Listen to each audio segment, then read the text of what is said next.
오늘 우리가 읽은 본문 말씀에 보시면 벳세메스로 가는 두 암소 이야기가 등장합니다. 이 이야기의 내용은 블레셋 사람들이 떠나보낸 이 암소 두 마리가 자기들끼리, 즉 인도자 없이 자기들끼리 하나님의 법궤를 실은 수레를 끌고 벳세메스라는 지역으로 향해 갔다는 이야기입니다.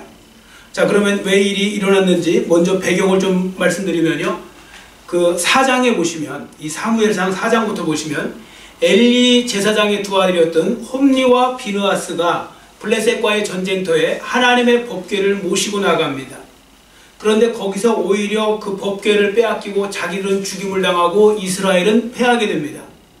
이제 전리품으로 획득했던 하나님의 법궤를 블레셋 사람들은 이제 당연히 가져갔겠죠. 자기들 나라로. 그래서 가져가서 어디다 두었느냐면 자기들의 신이라고 믿었던 이 다곤신, 이 우상이었던 다곤신이 아스돗 그 신전에 있었는데 그곳에다가 같이 놓습니다. 그러니까 그 다곤신 앞에 꼼짝하지 말라고 거기다가 하나님의 법궤를 갖다가 놓은 겁니다. 자, 그런데 그 다음날 보니까 놀라운 일이 벌어졌는데 다곤신상이 그 하나님의 법궤 앞에 엎드러져 있는 겁니다. 그래서 아숫 사람들이 다시 이제 또 세워놨겠죠? 근데 그 다음날 또 보니까 이번에는 그냥 아스돗이 뭐 목과 두 손목이 끊어져가고 문지방에 뒹굴고 있습니다. 그리고 아스돗 사람들에게 갑작스럽게 전염병인 독한 종기가 발생합니다. 그래서 아스돗 사람들은 더 이상 자신들이 하나님의 언약궤를 맡기에는 이게 좀 부담스럽다 해서 그 가드라는 곳으로, 이 그 블레셋의 5대 도시 중에 하나가 또 가드거든요. 가드 쪽으로 보냅니다. 가드에 갔더니 똑같이 난리가 난 거예요. 그래서 이번에는 하나님의 언약궤를 어디로 모시려고 그랬냐면 또 5대 도시 중에 하나인 에그론이라는 곳으로 이제 옮깁니다. 옮기려고 하니까 에그론 사람들이 그 이야기 다 들었거든요. 처음부터 이제 원천 봉쇄, 못 오게 막는 겁니다. 여기 올 수 없다. 그러니까 하나님의 법궤를 둘 데가 없는 거예요. 뺏어왔는데 둘 데가 없습니다. 그 결국 의논 끝에 어떻게 하기로 했느냐면 다시 돌려보내기로 했습니다. 이스라엘에. 이건 우리가 감당할 수 있는 것이 아니니까 돌려보내기로 합니다. 이제 블레셋 사람들은 하나님 앞에 속죄하는 의미로 금으로 만든 독종 5개, 이 전염병을 상징하는 독종 5개와 금으로 만든 쥐 5마리, 이 쥐 5마리를 함께 보냅니다. 학자들에 의하면 이 쥐 형상을 만든 것은 이 쥐가 그 독종을 혹시 만든 거 아니냐, 뭐 이런 의미로도 해석하는데, 여하튼 뭐 쥐 5마리, 그 다음에 독종 5개, 이렇게 만들어서 함께 보내는데요. 근데 여기서도 블레셋 사람들이 다시 한번 확인하고 싶은 것이, 그러니까 확인하고 싶은 것이 하나 있었는데, 그것이 무엇이냐면 지금 자기들에게 지금 일어났던 이 일들이 진짜 하나님이 행하신 걸까? 이 하나님의 역사일까? 하나님의 심판일까? 이게 의문이 든 거예요. 여러분, 사람이란 존재가 얼마나 어리석은지 모릅니다. 얼마 전에 자기들 입으로 이게 다 하나님의 어떤 그런 심판이요, 하나님의 징벌이요, 하나님이 하신 일이라고 자기들 이름으로 얘기해놨거든요. 그 당할 때는 이거 하나님의 역사인가 보다 막 겁주나고, 그래서 돌려보내자 뭐 이렇게 한 거 아닙니까? 자, 요즘에도 이제 이런 분들 있죠. 남들이 보아도 자기가 보아도 이건 하나님께 얻어맞은 게 분명해요. 그런데 시간이 조금 지나면 다시 마음이 바뀌어요. 에이, 이건 그냥 우연히 그렇게 됐겠지, 우연이겠지, 이런 식으로 하면서 진짜일까? 이렇게 이제 의심이 되는 것처럼 블레셋 사람들이 그렇게 하고 있는 것입니다. 그런 사람은 계속 얻어맞을 수밖에 없죠. 자, 본문에 나오는 블레셋 백성들이 그와 같았는데요. 그래서 그들이 또 한 번 확인하고 싶은 거예요. 자, 어떻게 확인하고 싶었느냐? 그래서 계획을 또 하나 세웁니다. 아주 또 어떻게 보면 못된 계획을 세워요. 7절, 8절에 보시면 일단 새 수레를 만들어서 거기다 하나님의 법궤를 실어요. 그리고 멍에를 메어보지 아니한 암소 2마리로 하여금 그 소들을 인도하는 사람 없이 2마리가 알아서 가게 만든 겁니다. 어디까지요? 벳세메스라는 곳까지 가게 만든 겁니다. 그것도 그냥 암소가 아니고요. 본문에 보시면 젖나는 암소라고 했어요. 젖나는 암소는 지금 새끼가 있다는 뜻이에요. 새끼가 있다. 새끼가 있는 암소라는 뜻인데, 근데 여기서 이 사람들이 얼마나 정말 나쁜 짓 했느냐면 일부러 그 새끼를 가지 못하게 일부러 새끼는 집으로 돌려보냈다고 했어요. 7절 끝부분에 보세요. 새끼들은 집으로 돌려보내고. 자, 그리고 그들이 한 일이 있는데요. 자, 이렇게 해서 하나님이 역사인지 아닌지 다시 한번 또 그들은 테스트해보고 싶었던 건데요. 9절을 우리 한번 함께 읽겠습니다. 9절 말씀 같이 읽습니다.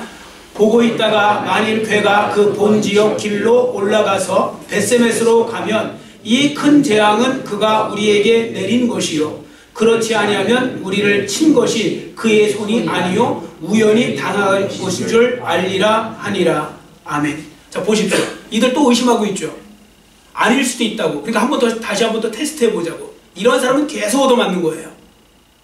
이렇게 블레셋 사람들은 이 일을 통해 그동안 자기들에게 일어난 이 모든 일이 우연히 된 것인지 하나님의 징벌인지 다시 한번 확인하고 싶었다, 이런 말씀이거든요.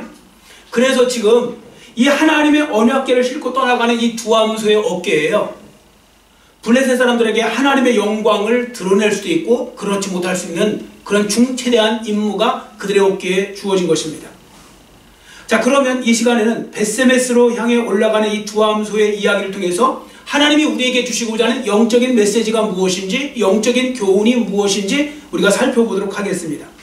자, 먼저 본문에 보시면 이름들에서 나타나는 상징을 먼저 말씀드리겠습니다. 자, 하나님의 궤가 나오죠. 하나님의 법궤, 하나님의 궤, 언약궤라고도 하고, 이 하나님의 궤는 하나님의 말씀인 십계명이 들어있는, 두 돌판이 들어있는 그 법궤입니다. 그래서 하나님의 궤는 하나님의 임재와 하나님의 능력을 상징하는 겁니다. 하나님의 임재하심과 능력을 상징하는 거예요. 그럼 새 수레는 뭘까요? 그 새 수레는 지금 하나님의 법궤를 싣고 있죠. 담고 있는 겁니다. 그래서 새 수레는 교회를 상징합니다. 교회. 그래서 새 수레가 제대로 벳세메스에 도착하느냐 못하느냐에 따라서 하나님의 영광이 드러날 수도 있고 그렇지 못할 수도 있는 것입니다. 여하튼 하나님을 모시는 곳이 교회죠. 지금 새 수레는 하나님의 법궤를 모시고 있는 거니까요. 자, 그럼 여러분이 이건 한번 맞춰보세요. 그럼 두 암소, 이 소 두 마리, 이 두 암소는 무엇을 상징할까요? 그리스도인입니다. 그리스도인. 그 새 수레를 끌고 가는 그 두 소는 그리스도인. 자, 오늘 여기 앉아있는 나입니다. 그러니까 내가 바로 암소가 되는 것입니다. 여러분이 암소가 되는 거라고요. 혹시나 왜 내가 암소요, 수소지 하는 분들은 뭐 지금 졸다가 들으셨던지 했겠죠. 암소라고요. 우리가 지금 여러분 소 이야기가 나와서 말씀드렸는데요. 소도 진짜 여러 종류가 있지 않습니까? 소 가운데 제일 속된 말로 팔자 좋은 소가 있어요. 인도소예요. 인도에 사는 소. 특히 이제 힌두교 쪽에 사는 소. 인도소는요, 대접만 받아요. 인도소는 그 길복판에 앉아있으면 차들이 비켜가야 돼요. 절대 거기다 크락션 울리지 않아요. 그냥 걔가 떠날 때까지 그냥 지가 돌아다녀요. 다 비켜다녀야 돼요. 신 취급하거든요. 인도에서는 소가 신처럼 막 그렇게 군림해요. 어떻게 보면. 그래서 소가 이제 종교적 대상이 되기 때문에 굶어 죽어도 종교적 이유로 소고기 안 먹어요. 여러분, 인도소가 되시면 안 됩니다. 인도소와 같은 그리스도인이 되면 안 된다고요. 이 대접만 받으려고 하는 성도가 되어서는 안 된다고요. 그렇게 되면 교회는 힘들어집니다. 자, 두 번째, 아프리카에는 코뿔소가 있죠. 코뿔소도 소잖아요. 코뿔소. 자, 이 코뿔소는 잘 들이받죠. 저돌적이고요. 뒤도 옆도 보지 않고 그냥 막 들여받고 봐요. 근데 교회는 스트레스 푸는 곳이 아니에요. 집안과 일터에서 잘못된 감정을 가지고 교회 와서 푸는 분들이 있어요. 그런 분들은 코뿔소와 같은데 그런 분들이 되시면 교회는 정말 피곤해집니다. 코뿔소 같은 분이 되시면 안 되고. 스페인에 투우용 소 있죠. 투우할 때 쓰는 거. 투우용 소. 이 소는 빨간 것만 보면 싸웁니다. 물론 어떤 분은 또 지금 무슨 빨간 거 모른다는데, 맞아요. 빨간 거 몰라요. 소는 생명이에요. 생명. 그러니까 빨간 것 때문에 움직이는 건 아니고요. 그 동작과 저기 때문에 움직이는 거고요. 어쨌든 소는 생명이고요. 개도 생명이고요. 다 생명은 생명이에요. 그러니까 빨간 것 때문인 건 아닌데, 그러나 뭐 말로는 빨간 것 때문이라니까 말씀을 드리는 건데, 이 투우용소는요, 자기가 죽는 건지도 모르고 달려들어요. 그 투우사 쪽으로. 그리고 투우사가 결국 찔러 죽이는 거 아닙니까? 그 평소에 잠잠하다가도 어떤 문제만 있으면 싸우려고 하는 성도가 여기에 해당되는 거니까 조심하셔야 돼요. 이러한 소들은 좋은 소 아니에요. 그럼 어떤 소가 좋은 소일까요? 뭐니 해도 한우가 최고죠. 우리 한국 소. 우리나라 소는요, 진짜 일을 잘했어요.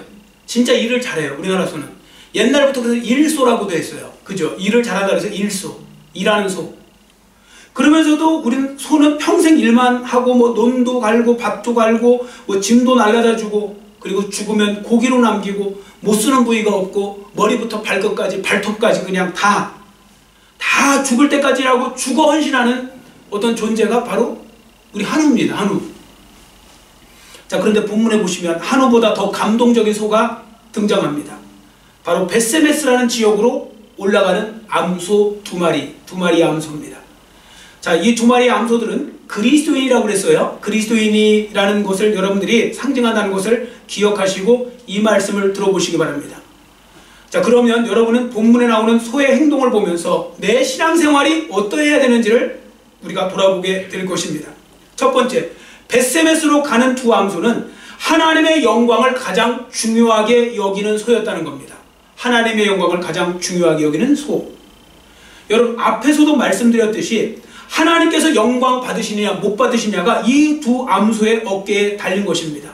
왜냐하면 이 두 암소가요, 자기들을 이끌고 가는 사람, 인도자도 없이 홀로 벳세메스라는 곳까지 가야 되거든요.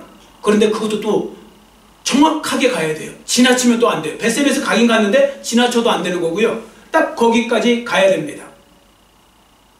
만일 이 두 소가 그렇게 하면 이게 하나님의 역사구나. 이건 누가 봐도 하나님의 역사 아닙니까? 소 두 마리가 그냥 지들끼리 딱 목적지에 딱 갔어요. 여기서 여러분들이 저기 어디 뭐 마포로 보내고 어디로 보냈는데 정확하게 거기서 마포시청 아니면 저 서울시청 이러면 거기 딱 가서 서보세요. 인도자도 없이. 그러면 다 기겁을 하겠죠. 이건 하나님이 진짜 하신 거구나. 그러면서 그들은 두려워 떨면서 하나님께 영광을 돌리게 될 것이고요. 만일 이 두 소가 천방지축으로 막 이쪽 저쪽 뛰어다니면서 엉뚱한 곳으로 가고 그러면 하나님의 영광을 오히려 가려버리게 될 것입니다. 자, 그럼 결과는 어떻게 되었을까요? 12절에서 14절에 보세요. 그들은 정확하게 벳세메스로 올라갑니다. 그리고 그곳에서 정확하게 머물러 서요. 14절에 보시면 수레가 벳세메스 사람 여호수아의 밭 큰 돌 있는 곳에 이르러 선지라. 딱 거기서 멈춰서요. 그러니까 그때까지는 쉬지 않고 올라간 겁니다. 16절을 보세요. 블레셋 5 방백이 이것을 보고 그날의 에그론으로 돌아갔더라. 이스라엘 경계선까지는 들어올 수가 없으니까 거기 딱 보니까 벳세메스 쪽에 딱 선 거예요. 그러니까 놀란 거죠. 얼마나 놀랐겠어요? 직접 이거 진짜 하나님이 하신 거 맞네? 우리가 지금 맞은 게 전염병, 단지 전염병이 아니라 하나님 내리신 전염병이었네? 이렇게 알고서 돌아갔다는 그런 의미입니다. 여러분, 오늘날도 마찬가지입니다. 교회의 구성원인 성도들이 어떻게 사느냐에 따라서 하나님의 영광을 드러낼 수도 있고 하나님의 영광을 가릴 수도 있는 것입니다. 구체적으로 여기 계신 저와 여러분 한 사람 한 사람이 어떻게 살아가느냐에 따라서 하나님의 영광이 드러날 수도 있고 하나님의 영광이 가려질 수도 있고 그러는 것입니다. 여러분, 하나님은 여러분을 통해 영광 받으시기를 원하십니다. 여러분 모두 한 번 사는 인생 하나님의 영광을 드러내는 삶을 살아가시기를 간절히 빌고 원합니다. 근데 문제는 뭐냐면요, 하나님의 영광을 드러내는 삶이 절대로 쉽지 않다는 겁니다. 쉽다면 다 그렇게 살겠죠. 근데 하나님의 영광을 드러내면서 사는 사람은 별로 안 돼요. 몇 사람 자체가 안 될 수도 있어요. 실제로 그렇게 살기가 어렵습니다. 왜냐하면 하나님의 영광을 드러내려면 하나님이 주신 사명의 길을 제대로 걸어가야 하기 때문입니다. 아무 길이나 열심히 걸어간다고 해서 하나님의 영광이 드러나는 건 아니고요. 하나님의 영광은 하나님이 가라는 그 길을 갈 때 하나님의 영광이 드러나는 거지, 내가 내 인간적인 열심으로 내가 가고 싶은 대로 열심히 달렸다고 해서 하나님이 영광 받으시는 건 아닙니다. 하나님이 원하시는 시간에 하나님이 원하시는 방법으로 하나님이 원하시는 곳으로 가야 하나님이 영광을 받으시는 것입니다. 근데 현실에서 보시면 너무 어렵죠, 그것이. 자, 예를 들어 본문에 나오는 두 암소를 보세요. 상식적으로 생각하면 벳세메스에 갈 소들이 아닙니다. 인도자 없이. 그들은 새끼를 둔 어미소입니다. 어린 새끼. 그러면 그들에게 가장 중요한 일 중에 하나가 뭘까요? 동물들도 본능이라는 게 있잖아요. 뭡니까? 젖을 줘야 돼요. 새끼에게 젖을 먹이는 일입니다. 그런데 하나님을 알지 못하는 블레셋 사람들이 일부러 새끼를 떼어서 돌려보낸 거예요. 그리고 소를 괴롭게 만들어서요, 어미소를 괴롭게 만들어서 이렇게 하는 거죠. 어디 이렇게 해도 지들이 벳세메스 가나 보자. 하나님이 정말 계시면 가겠지? 이런 식으로. 얼마나 야비합니까? 여러분 생각해 보세요. 이때 어미소가 얼마나 마음이 아팠을까요? 이건요, 안 보신 분들은 말씀을 하시면 안 돼요. 어떤 분들은요, 애완견만 대단한 줄 아는데 소도요, 다 그런 거 있어요. 안 키워보셔서 그래요. 저는 어렸을 때부터 소를 키우는 걸 봤거든요. 뭐 그렇다고 농장을 한 것도 아니고요. 개인적으로 하나씩 키우는 소, 집에서. 그 소가요, 가끔씩 이제 새끼를 낳아요. 새끼를 낳으면 새끼 2마리까지 있을 필요가 없으니까 이제 꼭 저희 이제 아버지가 이제 가서 파시거든요. 그러면 소가 알아요. 직감에서 알아요. 얘가 이게 지금 이제 끝 이별이구나라는 생각을 하는 것 같아요. 자, 그래서요, 영원히 헤어질 것이라는 이 직감이 드는지 소가 울어요. 소가 그 큰 눈에서 막 눈물이 뚝뚝 떨어져요. 안 믿어지시죠? 진짜예요. 애완견만 눈물 흘리는 게 아니고 소도 눈물을 흘려요. 그리고 며칠 동안 밥도 안 먹고요, 벽을 보면서 멍하니 서 있을 때도 많아요. 그냥 가만히 벽 보고 서 있어요. 진짜 그거 하는 사람은 소고기도 못 먹어요. 정말 어떻게 생각하면. 소도 그렇다고요. 저는 그래서 이게 어렸을 때부터 그걸 여러 번 봐왔기 때문에 이 암소의 마음이 이해가 갑니다. 자, 12절을 보세요. 암소가 벳세메스 길로 바로 행하여 대로로 가며 갈 때에 울고 좌우로 치우치지 아니하였고, 여기에 울고라는 단어를 넣었잖아요. 울면서 간 거예요. 내 마음은 지금 저 새끼한테 가야 되는데 내가 하나님이 어떤 하나님의 인도하심이 있었겠죠. 그러니까 그 하나님의 명에 순종해서 지금 앞으로 나아가면서 새끼는 점점 더 멀어지는 그런 현상이 생겨나는 거잖아요. 근데 그거 아세요? 이 소는 못 돌아오는 거. 나중에 죽잖아요. 이게 영원한 이별이잖아요. 소와 새끼가. 그런데도 그 소는 앞으로 전진했다는 것입니다. 그래서 이 암소들도 자기 새끼와 떨어지는 것이 너무나 마음이 아파서 울었다는 거죠. 그러나 여기서 정말 감동적인 것은 이 암소들은 울면서도 뒤돌아보지 않고 또 좌우로 치우치지 않고 벳세메스를 향해 묵묵히 올라갔다는 겁니다. 여러분, 사명을 감당하시냐고 수고 많으신 분들 많습니다. 근데 여기서 묻고 싶은 것은 벳세메스로 가는 암소와 같이 지금 사명을 충실하게 잘 감당하고 계십니까? 우리가 부르는 찬송가 중에 괴로우나 즐거우나 주만 따라 가오리니, 정말 그렇게 살아가고 계십니까? 우리 교회에도 벳세메스로 가는 두 암소처럼 하나님과 하나님 나라를 위해 묵묵히 앞으로 한 걸음 한 걸음 뚜벅뚜벅 걸어가는 정말 뚜벅이들이 많이 생겨나시기를 축원합니다. 뚜벅이들이 필요한 겁니다. 잘난 척하고 뭐 조금 하는 듯 하다가 말고 맨날 이랬다 저랬다가 변덕이 죽 끓고 그러는 것이 아니라 차라리 천천히 가도 좋으니까 뚜벅이들처럼 뚜벅뚜벅 걸어갈 수 있는 그런 뚜벅이들이 많이 필요한 것이에요. 자, 그럼 여기서 한 가지 생각해 볼 것이 있습니다.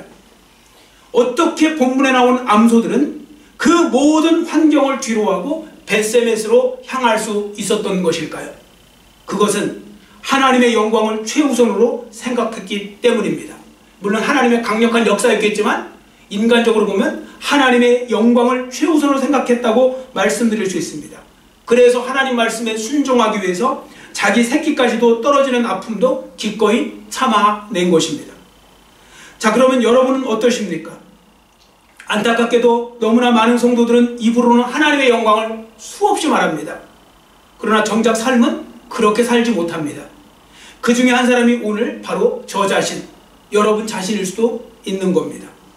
그래서 성경 말씀을 이렇게 변형시켜서 외우기를 원하는 것 같아요. 너희는 먼저 그의 나라와 그의 의를 구하라. 그러면 나는 두 번째로 그의 나라와 그의 의를 구하겠다. 이런 식으로 변형을 시켜요. 그런즉 먹든지 마시든지 무엇을 하든지 하나님의 영광을 위해서 하라. 그것을 갖다가 그런즉 먹든지 마시든지 무엇을 하든지 일단은 나를 위해서 하고 이단은 하나님을 위해서 하자. 이런 식으로 살아가는 성도들이 너무 많다는 겁니다. 여러분, 하나님의 사명을 잘 감당하시려면 여러분의 삶의 가장 중요한 우선순위에 하나님의 영광과 하나님의 뜻을 1순위로 올려놓으셔야 돼요. 그럼 시험도 들어도 이길 수 있고요. 시험도 잘 안 들어요. 마귀가요, 여러분 바보가 아니에요. 여러분, 마귀가 이렇게 머리가 나쁜 존재가 아니라고요. 마귀는요 굉장히 영물이에요. 그리고 영적인 존재면서 똑똑한 거예요. 어떤 그런 말로 하면, 세상 말로 하면 마귀는요, 건들 사람 보고 건드려요. 그럼 누구를 건드릴까요? 하나님의 뜻이 최우선인 사람은 건들잖아요. 마귀는 건드려봤자 힘만 빼는 거예요. 지 힘만. 어차피 하나님이 제일 우선, 사람은 본능적으로 내가 제일 우선순위 따라가거든요. 뭐든지. 자식이 우선순위면 자식 하면서 사는 거고요. 어떤 자리가 우선순위면 자리, 돈이 우선이면 돈 하면서 사는 게 사람이거든요. 근데 하나님의 뜻, 그러면 하나님의 뜻 그러면 어떻게 막을 거예요? 만일이나 하나님의 영광보다 더 중요하게 생각하는 것이 있잖아요.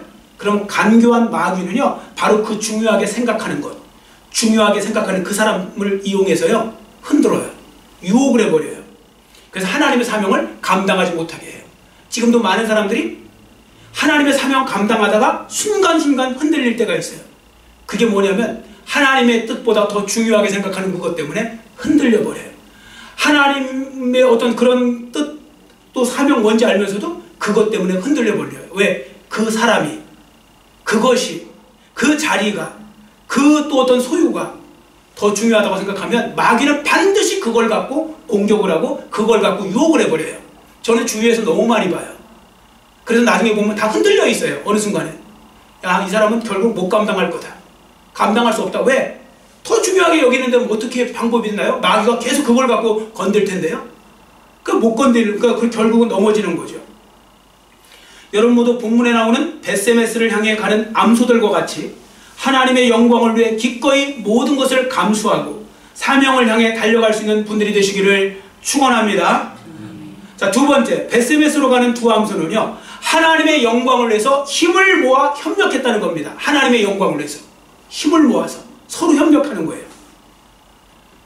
여러분, 어떤 대기업 임원이 대기업 임원인 남편을 준 이제 여자 집사님이 있었는데 고민이 하나 있었어요. 뭐냐면 남편이 다 좋고 착하고 좋은데 이 주일만 되면 이 골프 유혹을 못 이겨서 남편이 주일마다 골프를 치러 나가서 속이 상한 거예요. 좀 토요일에 가도 되고 뭐 그런데 꼭 주일날 가는 거예요. 그래서 목사님한테 권면을 해달라고 그랬어요. 그래도 목사님이 또 권면을 또 했네요. 근데 또 이 남편이 또 착하고 또 명색이 그래도 자기도 집사님인데 그래서 나왔어요, 교회를. 그래서 몇 주째 잘 나오는 거예요, 남편이. 그래서 목사님이 기특하잖아요. 그래서 물어본 거죠. 아유, 집사님, 이렇게 이제 주일마다 교회 나오시니까 좋죠? 그랬더니 그분이 이렇게 말합니다. 목사님, 제가 골프장에 갔을 때는 교회 생각을 참 많이 했는데 양심이 찔려갖고. 아니, 근데 오늘 예배 드려야 되는데 와서 골프 치고 있네? 그러면서, 그게 좀 많이, 그것 때문에 교회 생각을 참 많이 했는데, 이 교회 나오니까 골프장 생각이 더 많이 나던데, 어떤 게 더 좋은 겁니까? 예배 시간에 또, 거기 갔어야 되는데, 이 생각하는 게 더 나은 겁니까? 골프장 가서 교회 생각을 하는 게 더 나은 겁니까? 여러분, 복잡하게 생각할 거 없습니다. 어느 쪽이 더 좋은가 하면, 하나님께 더 영광 돌리는 쪽이 더 좋은 겁니다. 양심이 대답해 주겠죠. 뭐가 더 좋은지는. 긴 말 필요 없습니다. 자기 양심이 말할 겁니다. 그러니까 하나님이 부어주시는 신앙 양심에 따라 살아가면 되는 것입니다. 자, 이렇게 하나님의 영광을 위해 사는 것이 좋은데 하나님의 영광을 드러내기 위해서 반드시 필요한 모습이 있어요. 그것이 바로 뭐냐면 예수 믿는 우리들이 서로 협력하고 힘을 모아야 한다는 겁니다. 아름답게 협력하는 것. 자, 본문 12절을 다시 한번 보세요. 12절에 보시면 암소 두 마리가 벳세메스 길로 바로 행하여 대로로 가며 갈 때에 울고 좌우로 치우치지 아니하였고, 이 두 암소가요, 의견 충돌도 없이 서로 협력해서 뚜벅뚜벅 걸어가고 있었던 겁니다. 나는 왼쪽으로 갈래, 너는 오른쪽으로 가라, 너는 좌파, 나는 우파, 이러면서 하지 않았어요. 그냥 하나님의 뜻만 생각하고 앞으로 간 거예요. 내가 왼쪽으로 가고 싶어도 나는 앞으로, 나는 오른쪽으로 가고 싶어도 나는 앞으로. 왜? 하나님이 그 길을 원하시니까요. 그래서 서로 하나님의 뜻을 모르면서 좌로나 우로나 치우치지 않고 뒤를 돌아보거나 제자리 걸음도 하지 않고 그냥 벳세메스라는 곳에 가서 딱 그 자리에 멈춰 선 것입니다. 여러분, 마찬가지입니다. 하나님은 하나님의 사람들이 하나님과도 협력하기를 원하고 하나님의 종들과 협력하기를 원하고 하나님의 사람들끼리 서로 협력하기를 원하십니다. 무엇을 위해서요? 하나님의 영광과 하나님의 뜻을 이루기 위해서요. 그래서 어떤 경우는 내 생각과 전혀 달라도 그것이 하나님이 원하시는 일이라면 내 생각을 내려놓을 수 있는, 그리고 협력할 수 있는 그런 삶이 하나님이 기뻐하시는 삶이 되는 것입니다. 그리고 여러분 모두 벳세메스로 가는 두 암소들과 같이 주님이 주신 사명을 감당하기 위해서 적극적으로 협력하고 서로 돕고 서로 위로하고 서로 격려해주는 그런 우리 세세력교회를 만들어 가시기를 간절히 빌고 원합니다. 자, 그 다음에 끝으로 벳세메스로 가는 암소는요, 끝까지 헌신의 길을 걸어갔다는 겁니다. 끝까지 헌신의 길. 여러분 고급 좋아하세요? 고급. 뭐 고급 좋아하는 분들은 좋아하는데 이제 고급에도 종류가 있겠죠. 뭔 고급이냐? 옷이 고급이냐? 차가 고급이냐? 근데요, 여러분 신앙에도 고급이 있고요, 중급이 있고 하급. 원래 하급은 상중한데 제가 저급 그러면 또 별로 안 좋아하시더라고요. 저급하면 뭔가 이렇게 너무 이렇게 막 심하게 말하는 것처럼. 그러니까 낮다는 뜻입니다. 저급이라는 것은 낮을 저자잖아요. 여하튼 나는 고급일까 중급일까 저급일까? 저급한 신앙생활, 즉 하급 신앙생활은 뭐냐면 믿음이 작아서 교회를 다녀도 기도할 줄도 모르고 제대로 예배할 줄도 모르고 은혜 받을 줄도 모르고 하나님은 살아계신 건지 안 살아계신 건지 알지도 못하고 그냥 습관에 따라 교회에 나와서 앉아있으면 나는 완전히 하급, 저급이 되는 겁니다. 그럼 중급은 뭐냐? 하나님 계신 것도 알고 그리고 은혜 받을 줄도 알고 그리고 뭐 기도할 줄도 아는데 다 자기를 위해서, 다 나 잘되기 위해서, 다 우리 가정 잘되기 위해서만 생각하고 기도하고 복 달라고 기도하고 그러면 저급보다는 낫죠? 근데 그건 중급이에요. 고급은 무엇이냐? 고급은 하나님으로부터 받는 것에 그치지 않고요, 이분들의 궁극적인 관심은 하나님을 위해서 헌신하고자 하는데 그 목적을 두는 것입니다. 여러분 기도하실 때 하나님 저를 어떻게 사용하실 겁니까? 제가 어떻게 쓰심받기를 원하십니까? 제가 어느 길로 가면 좋겠습니까? 매일매일 그걸 물으면서 여러분 그렇게 기도하는 분 얼마나 될까요? 많은 분들은 기도할 때 보면 다 달라고만 하고 있어요. 주옵소서. 그런데 정말 고급 신앙인들은요, 하나님 제가 어떤 길을 가기를 원하십니까? 무엇을 하기를 원하십니까? 하나님 이 자리에서 이 시간에 교회에서 아니 가정에서 직장에서 제가 뭘 하기를 원하십니까? 이렇게 하면서 물어가는 사람은 고급이에요. 수준이 너무너무 다른 거죠. 자, 그런 목적을 갖고 살아가는 사람들이 바로 고급 신앙생활인데요, 옛날 우리나라에 들어와서 복음을 전하다가 죽은 수많은 선교사들이 바로 그러한 사람들 중에 하나입니다. 여러분들 시간 되실 때 어디 뭐 이렇게 너무 그렇게 뭐 그런 데만 가지 마시고, 그런 데가 뭔지 잘 모르겠지만 하여튼 그런 데만 가지 마시고 저 양화진 같은 데 한번 가보세요. 양화진에 가면 그 우리나라 선교사들의, 우리나라 들어와서 했던 외국 선교사들의 그 묘지가 있잖아요. 뭐 비석도 있고 뭐 거기 또 박물관도 있고 그러니까 가서 보세요. 그 사람들이 그 100여 년 전에 정말 복음의 불모지였던, 그리고 게으르고 술에, 속된 말로 술에 쩔어서 살고 있는 이 조선 땅에 들어와 갖고, 그것도 일제 그냥 그 식민지 역할이나 하고 앉아있는 그런 나라에 와갖고 어떻게 해서 지금 이 대한민국을 만들어 놓았는가, 그걸 보시면 돼요. 그 선교사들이 들어와서 정신을, 기독교 정신을 심어줬고, 그래서 우리나라가 그때부터 정신 차리고 살아난 거 아닙니까? 여하튼 그때 그 많은 사람들이 왔을 때요, 얼마나 힘들었겠습니까? 그들요 눈 조금만 감고 아예 하나님 저는 못 가요. 제가 하나님 잘 섬기면서 헌금 많이 하고 교회 생활 잘하고 주일 성수하고 살게요. 그랬으면 그들 편하게 살았어요. 근데 하나님이 조선 땅으로 가라, 그 말을 가보지도 못하고 어디 있는지도 잘 모르는 걸 갖다가 그냥 이름만 듣고 와갖고 그들이 거기서 살았고요. 막 심지어 3대째 살아온 사람들도 있잖아요. 우리나라에 선교사들의 후손들이 그 복음의 불모지에 와서 그 모든 안락을 뒤로하고 그렇게 살았다니까요. 얼마 전에 제가 이제 숭실대에 갔다가 찍은 사진이 있어요. 이 숭실대 설립자인 이 배의량 선교사님 동상인데, 자 이분이에요. 왼쪽 이제 제가 직접 찍은 사진이에요. 거기 이제 숭실대 가면 저 배의량 선교사님인데 저분이 숭실대를 세웠더라고요. 보니까 자 배의량 선교사 옆에 있는 분이 애니 베어드라고 그래서 배의량 선교사님 부인이에요. 자, 저 부인도요, 그 남편 따라와서 그렇게 다니면서 그렇게 전도를 하는데 너무너무 어려운 거예요. 하나도 알아듣지도 못하고 유교, 불교에 완전히 찌들어 있는 그 조선 땅에서 복음 전하니까 누구도 눈 하나 끔찍 안 하고 막 그냥 버티고 막 이러면서 하니까 너무 힘든 거예요. 괴롭고 힘들고. 그 고통스러운 나날이 계속 됐어요. 저 애니 베어드 여사가, 저 선교사님이. 그리고 그분이 만든 찬송이 있어요. 그게 바로 우리가 설교 끝나고 부를 375장이에요. 저분이 전도하러 갈 때 어디를 가야 될지 뭘 해야 될지 아무것도 모르겠는 거예요. 여러분, 이걸 그냥 저 찬송을 부르시면요, 뭐 이게 처량하고 아무것도 아닌 요즘 시대에 맞지도 않는 찬양을 불러. 하지만 저 시대에 들어가서 여러분들이 저 선교사라고 생각하고 부르시면 진짜 은혜가 되는 찬양이 바로 이겁니다. 제가 그래서 굉장히 좋아하는 찬양입니다. 우리가 이제 끝나고 부를 거니까요. 그 찬양이 이겁니다. 나는 갈 길 모르니 주여 인도하소서. 어디 가야 좋을지 나를 인도하소서. 어디 가야 좋을지 나를 인도하소서. 이러면서 이렇게 찬양하는 거예요. 찬양하는데 진짜 어디를 가야 될지 모르겠는 거예요. 아무도 알아듣지도 않고 아무도 내 복음을 듣지 않고 받아들이지 않고 하는 그런 속에서, 그 복음의 불모지 속에서, 그 황무지 속에서 그걸 버텨내서 결국 지금 대한민국, 지금 한국교회가 있었던 거죠. 여기까지 온 것입니다.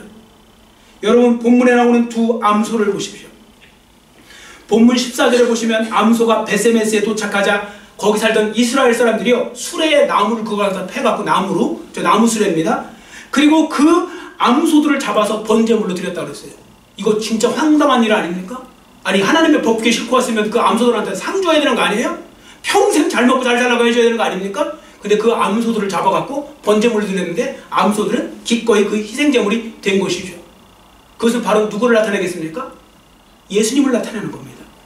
예수님이 골고다에 올라가시면 묵묵히 올라가시고 기꺼이 죽으셨잖아요. 그러면서 이 말씀은 결국 오늘 그 헌신이 여러분과 저에게도 필요하다고 주님은 말씀해 주시는 것입니다. 이 말씀에 순종하는 은혜가 함께 하시기를 축원합니다. 그리고 여러분 모두 오늘 주신 말씀을 마음에 깊이 새기시고 베스메스로 가는 암소들처럼 끝까지 주님 앞에 귀하게 쓰임받는 축복된 삶의 주인공들이 되시기를 간절히 빌고 원합니다. 기도하겠습니다.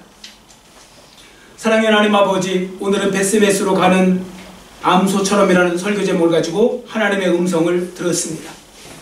하나님 아버지, 우리가 정말 이 땅을 살면서 한 사람의 그리스도인으로서 어떻게 살아가야 되는지를 주님은 말씀을 통해 보여주셨는데, 하나님 아버지, 이 말씀을 또 한 번 듣고 잊어버리는 사람이 아니라 내 삶의 한 부분이라도 적용해 볼 수 있기를 원하오니, 하나님 아버지, 우리도 정말 이 베스메스로 가는 두 암소처럼 하나님 나라와 영광을 위해서, 하나님의 뜻을 위해서 잘 걸어가게 하여 주시고, 진정한 뚜벅이들이 되게 하여 주시고, 하나님 나라를 위해서 걸어가는 뚜벅이들이 되게 하여 주시고, 그리고 앞으로도 더욱더 주님 은혜 가운데서 맡겨진 사명을 감당하고, 우리가 주님이 주신 사명과 아버지 주님이 주신 뜻을 아버지 하나님 이루기 위해서 그 어떤 것도 유혹이 되지 못하도록 잘라주시고, 우리의 삶의 가장 중요한 목적이 하나님의 영광이요, 우리의 삶의 가장 중요한 뜻이 하나님의 뜻임을 다시 한번 우리 마음속에 깊이 새기게 하여 주시고, 그 뜻대로 순종해 나가는 베스메스로 올라가는 두 암소와 같은 그런 참된 충실한 주님의 자녀들 모두가 될 수 있도록 은혜 더하여 주시옵소서. 감사드리오며 예수님의 이름으로 간절히 축복하오며 기도드렸사옵나이다. 아멘.